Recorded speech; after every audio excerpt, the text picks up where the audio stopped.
Hi అండి, ఈరోజు మా ఇంట్లో చికెన్ పచ్చడి చేస్తున్నాం. ఇక దానికోసం మా అమ్మ ప్రిపరేషన్స్ చేస్తుంది. 2 kgs చికెన్ తీసుకున్నాం మేము. ఒక పక్క ఆయిల్ మరుగుతుంది, ఒక పక్క మసాలాలు ప్రిపేర్ చేసుకుంటున్నాం. అమ్మ మసాలాల కోసం ఏమేమి తీసుకున్నా చెప్పొస్తుంది. లవంగాలు 7, యాలక్కాయలు 7, దాల్చిన చెక్క కొద్దిగా, ధనియాలు 2 స్పూన్స్, ఇంకా జీలకర్ర 1 స్పూను, ఆవాలు చెప్పమా, ఆవాలు స్పూను అంతే. ఇవన్నీ బాగా వేపించుకోవాలండి కొద్దిగా. అలాగే మెంతులు కూడా కొంచెం వేసుకోవాలి.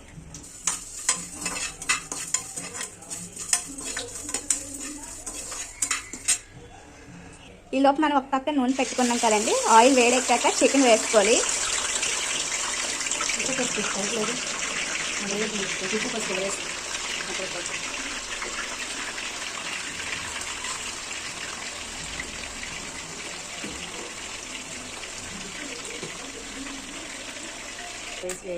పసుపు ఉప్పు వేసిన చికెన్ వేయించుకుంటున్నామండి ఆయిల్లో.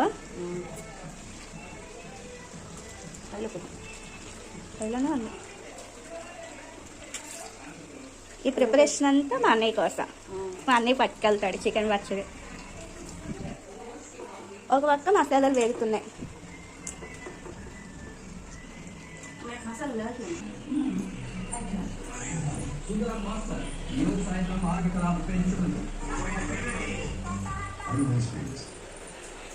ఫ్రై అవుతుంది.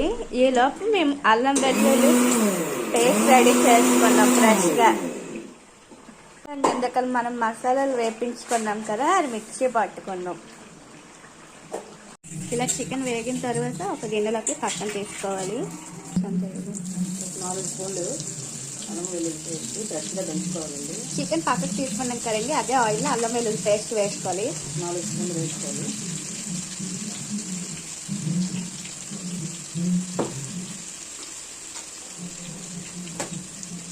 పచ్చివాసన పోయేంత వరకు ఇది బాగా వేయించుకోవాలి.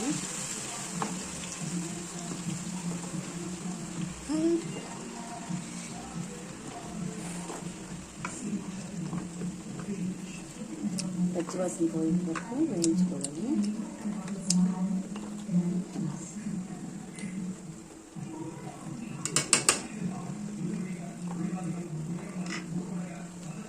కారం ఒక చిన్న గ్లాసు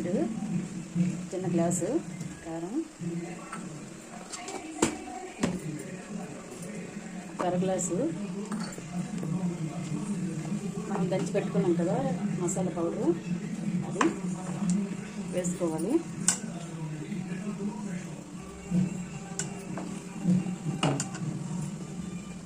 కొద్దిగా చికెన్ మసాలా పౌడర్ కూడా వేస్తానండి, బాగుంటుంది టేస్ట్.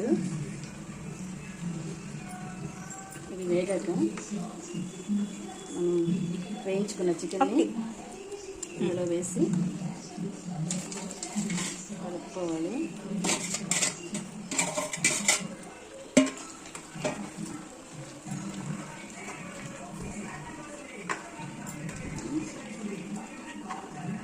చల్లారాక ఒక 5 నిమ్మకాయలు రసం పిండి కలుపుకుంటే యమ్మీ చికెన్ పచ్చడి రెడీ. ఇంతేనండి, స్టవ్ ఆఫ్ చేసుకోవాలి, చల్లారి పెట్టుకోవాలి దీన్ని కాసేపు.